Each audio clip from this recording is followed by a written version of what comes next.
Assalamualaikum warahmatullahi wabarakatuh.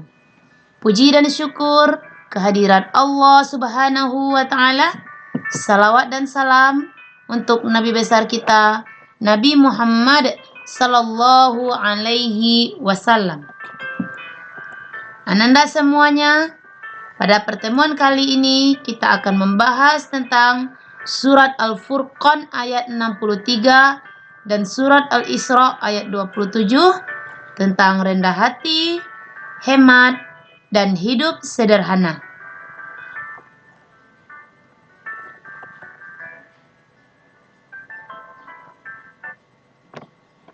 Sekarang kita lihat apa yang dikatakan dengan rendah hati. Apakah rendah hati itu sama dengan rendah diri? Sebelum menjawab pertanyaan itu, marilah kita saksikan dulu video berikut ini.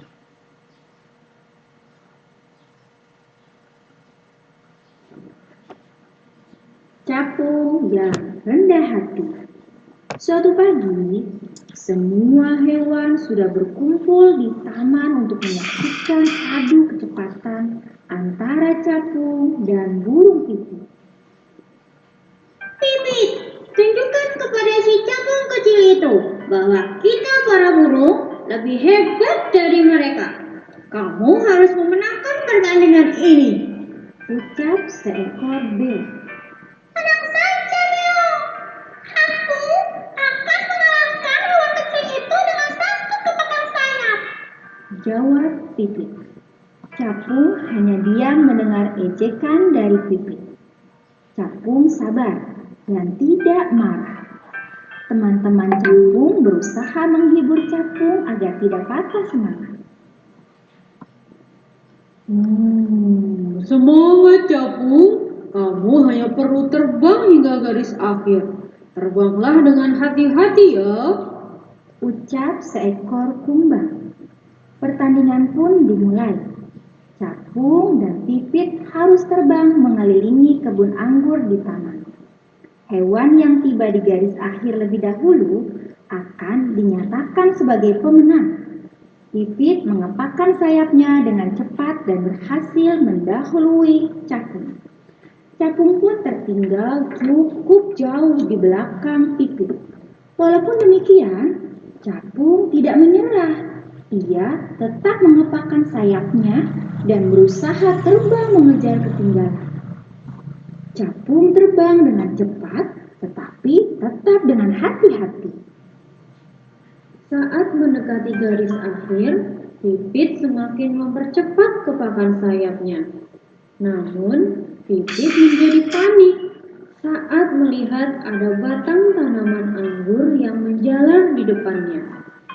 Pipit tidak bisa berhenti karena terbang terlalu cepat. Ia menabrak cabang tersebut hingga terjatuh di atas tumpukan cabang tanaman anggur. Sayap Pipit tersangkut hingga tak bisa keluar. Melihat kejadian tersebut, Capung pun berhenti dan menolong Pipit melepaskan sayapnya yang tersangkut. Hewan-hewan yang menyaksikan pertandingan itu merasa kagum dengan sikap Capung. Walaupun sudah diejek oleh Pipit, Capung masih mau menolongnya. Setelah bebas, Pipit berterima kasih sambil menunduk malu. Ia menyesal karena telah meremehkan Capung. Akhirnya, Capung dan Pipit terbang bersama-sama ke garis akhir. Mereka pun disambut tepuk tangan yang meriah dari teman-teman mereka.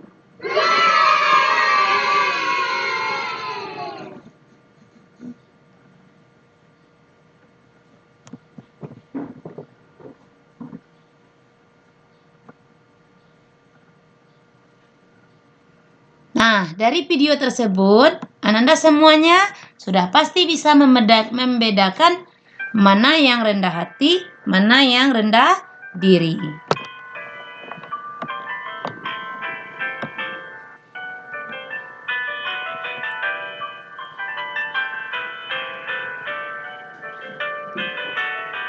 Di dalam agama Islam, rendah hati disebut dengan tawadhu'. Orang yang tawadhu' akan memperoleh gelar ibadur rahman, yaitu hamba-hamba Allah yang akan mendapatkan rahmat paling besar di sisi Allah. Rahmat paling besar yang akan mereka dapatkan tersebut yaitu kedudukan atau derajat yang paling tinggi yang diperoleh oleh mereka di surganya Allah kelak. Ibadur Rahman itu adalah mereka yang berjalan di muka bumi dalam keadaan tawadhu', tunduk, merasa bahwa dirinya adalah makhluk yang sangat kecil, tidak mempunyai kekayaan apapun, tidak memiliki ilmu apapun. Walaupun orang lain memandang bahwa dirinya itu adalah orang yang berilmu, orang yang kaya, ataupun orang yang memegang jabatan tinggi.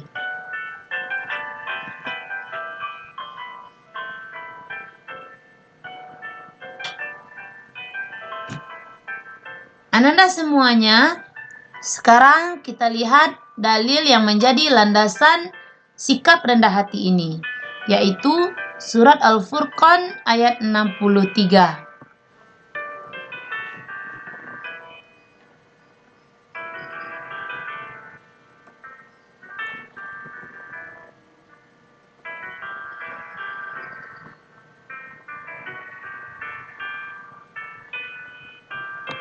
Silakan simak. وعباد الرحمن الذين يمشون على الأرض هونا وإذا خاطبهم الجاهلون قالوا سلاما.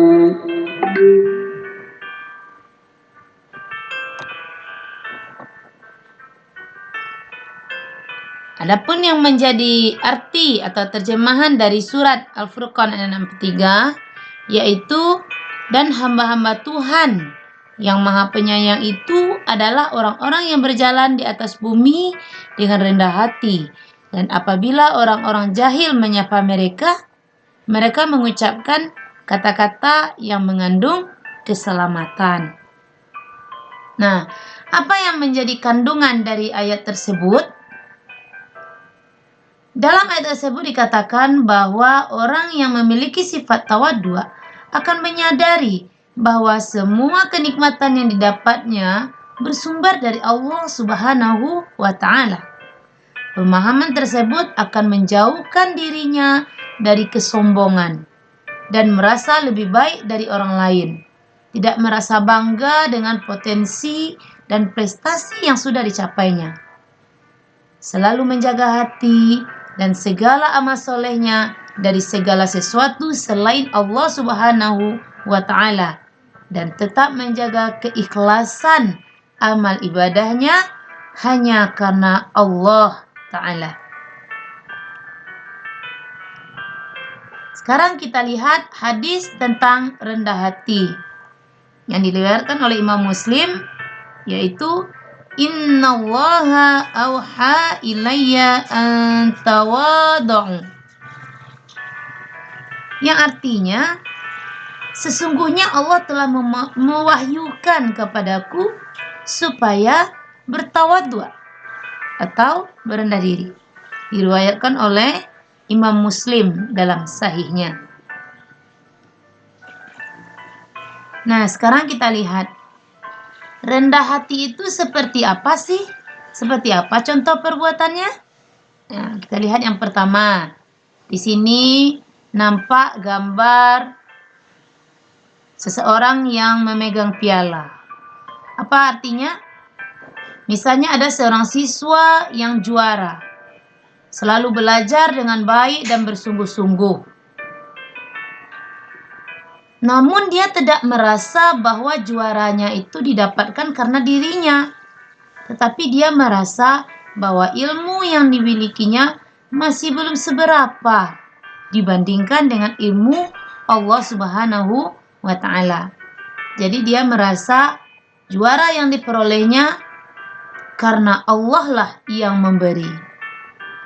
Nah, di sini gambar yang kedua.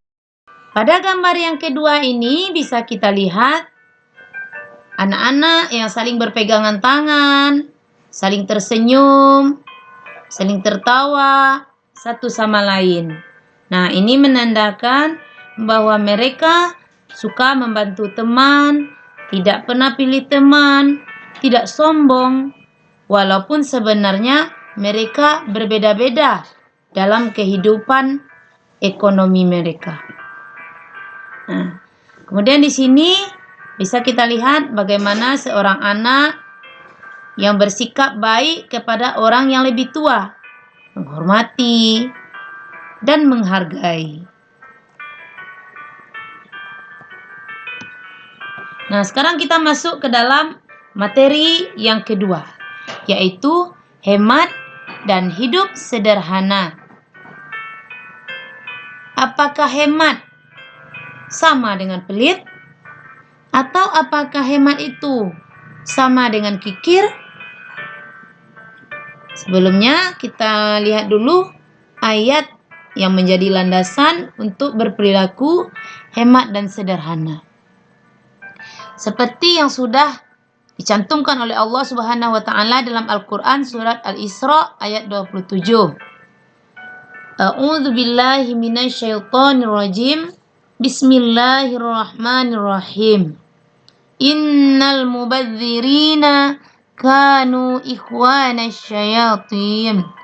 Sesungguhnya orang-orang yang boros itu adalah saudaranya setan. Nah, dari ayat yang kita bacakan tadi, apa yang terkandung di dalamnya? Nah, di sini dapat dilihat gambar seseorang yang membawa banyak barang. Seakan-akan dalam genggamannya itu termuat berisi semuanya. Islam melarang umatnya untuk berfoya-foya, untuk membelanjakan uang secara berlebih-lebihan. Islam meminta kepada umatnya untuk selalu bersikap hemat.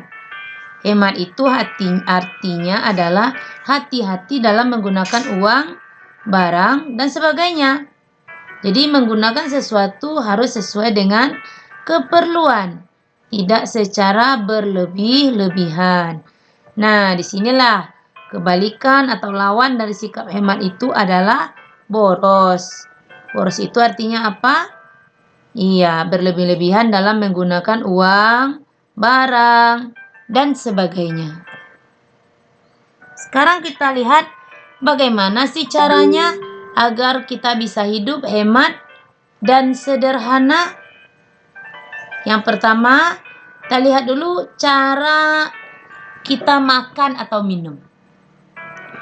Dalam makan dan minum, Allah Subhanahu wa taala mempersilahkan kepada kita, makanlah, minumlah apa yang ada di bumi ini, asalkan halal. Tetapi Allah juga melarang kita untuk bersikap berlebih-lebihan atau israf. Nah, pada gambar ini bisa Anda lihat seorang yang di depannya banyak bertumpuk-tumpuk makanan. Seakan-akan semua ini mau dilahap semuanya. Padahal melahap makanan yang terlalu banyak itu bisa berbahaya terhadap perut. Rasulullah SAW dalam hal ini bersabda, isilah perutmu, tetapi ingat, sepertiga untuk makanan, sepertiga untuk minuman, dan sepertiga untuk bernafas. Berarti tidak semuanya perut ini diisi dengan makanan. Bahkan Luqmanul Hakim pernah mengatakan kepada anaknya, wahai anakku, bila perut terlalu penuh, pikiran akan tumpul dan anggota badan malas beribadah. Tapi bila perut kosong, hati menjadi jernih, pikiran menjadi cerdas, mata hati akan tajam, dan syahwat akan terkalahkan, sehingga nafsu tidak berdaya. Nah, ini sejalan dengan firman Allah dalam surat Al-A'raf ayat 31. wa kulu washrabu wa la tusrifu innahu la yuhibbul musrifin. Makan dan minumlah, kata Allah, tapi jangan berlebih-lebihan. Kenapa? Karena sesungguhnya Allah tidak menyukai orang-orang yang berlebih-lebihan. Nah, pada gambar ini nampak terlihat ibu-ibu yang sedang memborong membeli pakaian. Agama kita tidak melarang untuk membeli pakaian, untuk berpakaian, tapi jangan berlebih-lebihan. Nah, pada gambar ini juga terlihat peralatan makanan yang terbuat dari emas. Nah, ini dilarang di dalam agama Islam.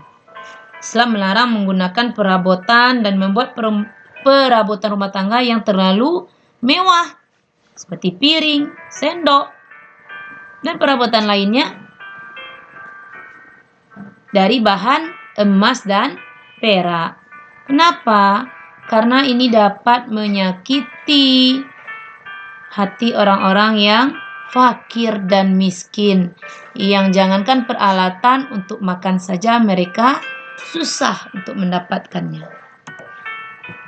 Nah, Anda semuanya, untuk lebih jelasnya silakan simak video berikut ini.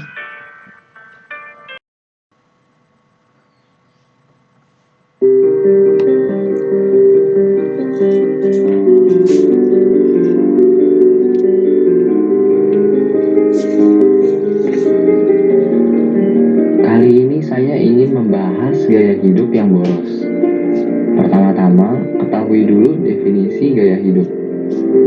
Gaya hidup adalah gambaran tingkah laku manusia atau cara hidup yang ditunjukkan seseorang tentang apa yang mereka pikirkan terhadap diri mereka sendiri, sehingga dapat membedakan statusnya dari orang lain dan lingkungannya.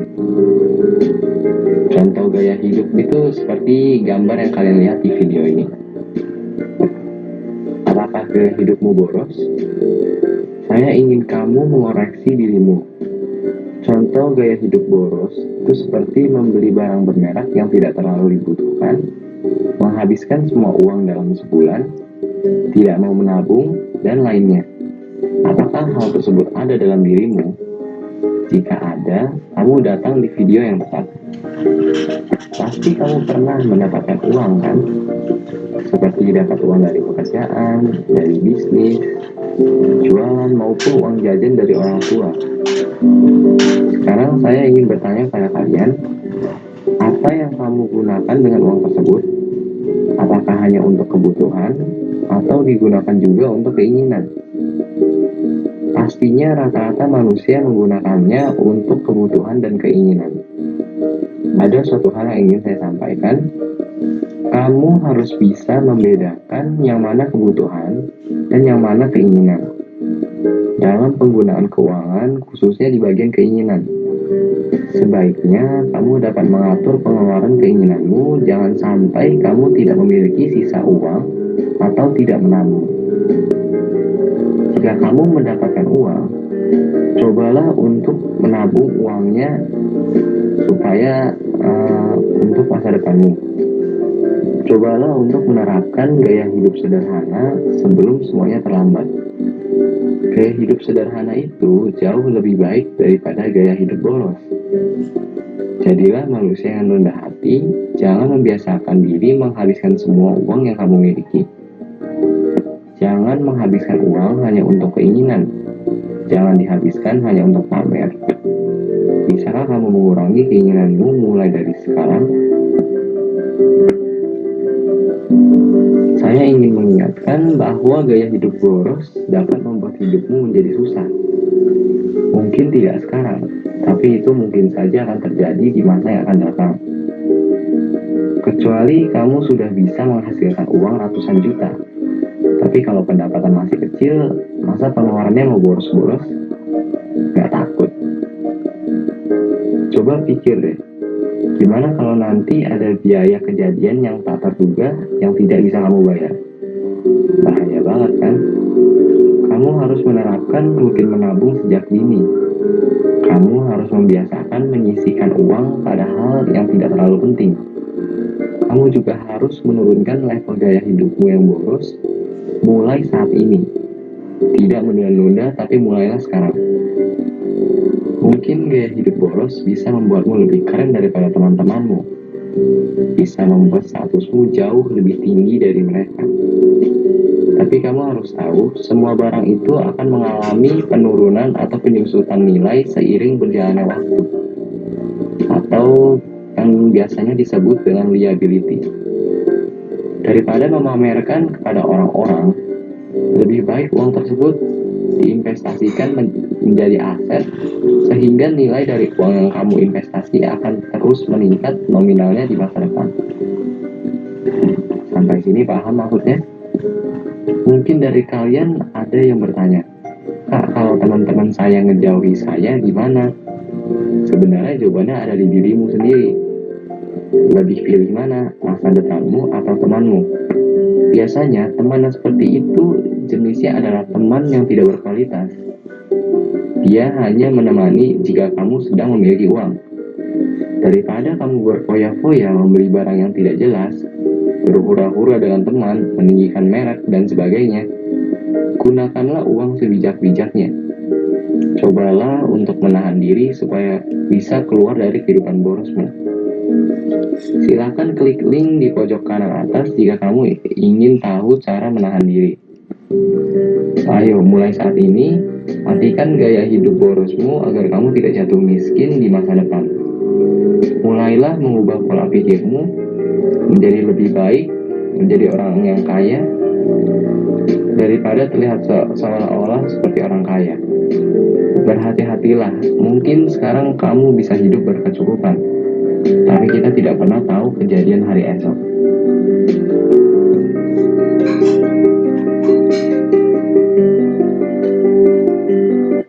Nah, oke Ananda semuanya.